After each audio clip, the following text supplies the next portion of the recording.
What's up, YouTube? Hey, it's been a minute, huh? Yeah. So, we're back, and we're doing something new. Well, not new, but we're doing something different here. Uh, as you guys know, I had a 2012 Nissan Xterra Pro 4X that I really truly loved, and I blew the motor in it. Well, I didn't blow the motor in it. The timing chain went, and it grenaded the motor. So, long story short, I'm going to be doing a motor swap. This is the donor. His name is Frank.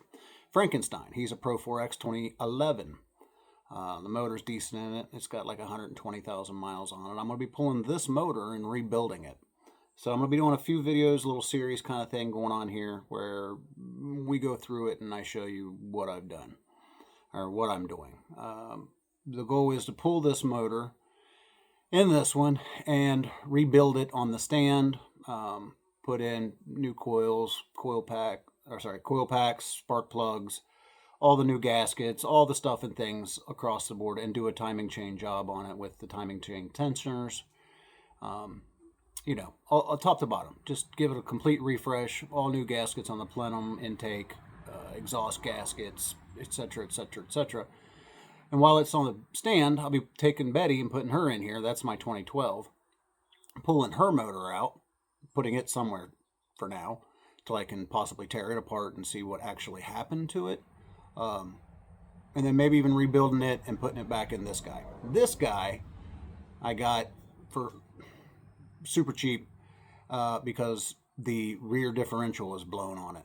So they were just unloading it, and I needed the motor. So it was cheaper to buy the whole truck than it was to buy just a crate motor. A crate motor was about $2,500, and I got about 1,000 in this. So that was a crate motor with the same amount of miles on it as well, and it was kind of like a no-duh situation because this gives me parts for future Xterra projects that I'll be doing. Yeah, I know it's kind of turned into an Xterra thing, but has around here anyway. So yeah, the Pro 4X. The thing about the Pro 4X, it has the locking differential. It's an upgraded, beefier suspension. It's the trail factory production off-road version of this. And again, the black one, which is Betty, it's the same thing with the same locker and all that stuff in it. So, having said that, yeah, it makes more sense to pull this motor, fix it up, drop it in. It has less miles than what's on Betty. Get Betty up and running. I'm going to do all the customization on Betty. You guys are going to see the plan as it stands right now is to do a Viper cut on the front end. And if you're not familiar with that, it's basically where you cut the front bumper fascia down because it's just plastic. So it angles it down. It gives you more approach angle on the front end for your tires. Betty already has a 2.5-inch leveling kit on it. So I may swap that out for an All Dogs leveler, or I might just go with adjustable Bilstein 5100s, which are your struts, and Bilstein rear shocks on it. It's got the 2.5-inch rear shackles for the leaf springs. So I might have to add a leaf on it because my leaf springs are kind of wore out, mostly because I was towing the camper for those few years with that. You guys remember that. Let's see. Then comes the fun part, which is the part that I'm most looking forward to. I'm going to do a total paint job on Betty, and it's going to be fun. It's going to be a different thing, and I think the whole project. Hopefully, this whole project's not going to take me more than, I'm hoping, if I can get this motor out in a weekend, and then it'll take me another weekend to rebuild it, maybe a month or two tops, maybe. And I say that, of course, and you guys know how that goes with this kind of stuff. It just is. So you never know. I mean, you're one broken bolt from a bad day, and from this monster here, Yeah, I've already broke a bolt on it, and that gives me some inclination as to what I'm going to be running into. This thing's never been taken apart in the front end that I can tell. I'm pretty sure it still has the same original coil pack, spark plugs, and everything in it from 2012. This was not a well-maintained vehicle, just from what I'm already seeing, having pulled the hood and been underneath it, and kind of now that I started taking the front end off, as you can see, the front end's completely naked. But so we're going to see what we run into with this. Pulling the engine is pretty straightforward.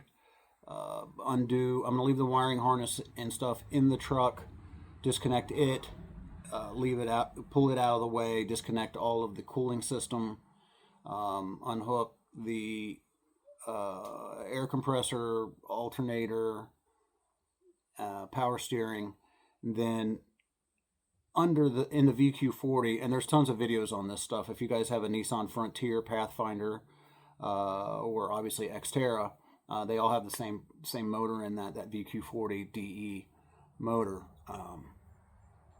So yeah, but once you get underneath it, there's eight bolts on the bell housing, and 4 on the torque converter that you got to get to.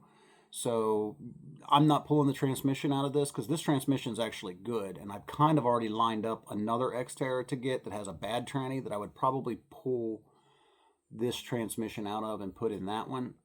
Unknown yet. It's such a swap. I mean, it's 6 to 1, half dozen to the other. Because I had thought about, even if I rebuild Betty's motor and dropping it back into this, the differential's still bad in this, the rear diff. To buy a new rear differential, or to buy even a used rear differential, is about $1,500. Between 800 and 1,500. So could I put this one back on the road? Yeah, a rear end swap's not that big of a deal compared to pulling the motor. Yeah, so there's going to be a lot of things that are going to happen with getting the motor. Once the motor's done in Betty, there's also a bunch of other suspension articles that I have to address. New CV axles, new tie rod ends. I'm getting new upper control arms, UCAs, because the ball joints. What happens is the UCAs will hit the coil bucket on that, so they bottom out, and you get that. There's a real loud thunk. So like your struts here, and then that comes down. This would be the UCA, and it comes down and smashes into that. So I'm going to change those out. They make a Titan. There's a Titan version of that for upper control arms. Well, you can do a Titan swap, but I'm not going to do all that. I'm just going to change out the upper control arms, and depends on if I get into the new struts and all that stuff. Then I might do a Titan swap. I don't know yet. A lot of this is just going to be budget pending, because you can get into a lot of money when you start doing. When I say Titan swap, in case you don't know, the Nissan Titan V8s trucks have the same suspension points as the Xterras and the Frontiers. And what people do is they take the suspension from a Titan and they put it onto the Xterras and Frontiers, because the Titan has a wider track. So those UCAs, LCAs, the lower control arms, the only thing that you got to change out is the longer CV axle that goes into your front diff. So, but it takes the stance from being what it is here and widens it out about here. So you get a wider stance all the way across. Is it worth it? Yeah, some people live by it. Some people, I don't really know if the cost justifies the expense. Like, is the juice worth the squeeze? I don't know. But yeah, so this is what's been going on. I know you guys saw I did the book thing, and that's not done, because I've been so busy with these. I just got done with another 2005 Xterra that I had gotten originally for Betty, but it was in such good shape and the motor was in such good shape. It was running in limp mode. So I did a refresh on it and put new O2 sensors, coil packs, plugs, completely did valve covers, did the refresh on that, and O2 sensors and exhaust gaskets. And basically it went from being a 130,000 mile truck, minus, I didn't do timing chains on it, but it was pretty good. got it out of limp mode. It looked like shit. Gave the body a refresh.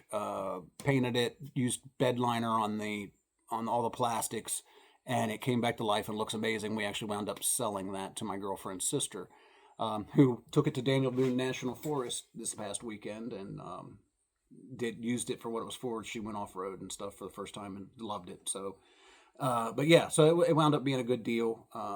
It helped them out because they needed a vehicle and they are into camping and outdoors and that kind of stuff. So it worked out great. But so that was why this guy came around, because I still needed a motor for Betty. And so it's turning into like kind of an Xterra rebuilding factory around here. I didn't really mean for that to happen, but it kind of is.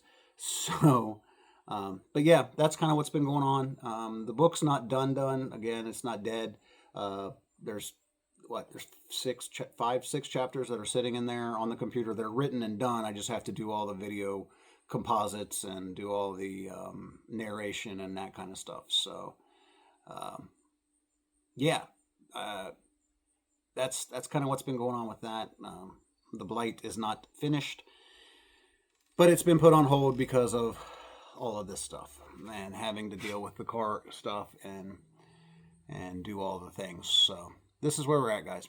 I just wanted to check in with y'all. I know it's been a long time since I've done a video, and I've gotten out of the political realm and all of the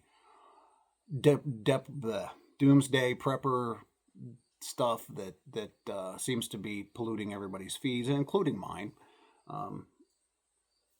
And I don't, maybe I'll do another video commenting on some of that stuff. I know the Charlie Kirk issue and the conspiracy theories surrounding that, and all of the nonsense that people were talking about. I don't know, man. I'd rather just turn wrenches. Honestly, turning wrenches and keep prepping. Keep stocking up on food and the same old thing. Beans, beanies, bullets, and water. That hasn't changed. Instead, I'd rather focus out here on do stuff that's productive. So, but I'll keep you guys updated on this as it goes. Like I said, I've already got the front end of it naked, and we're gonna go from there. So I'll catch up with you guys later. Have a good one. Kaz out.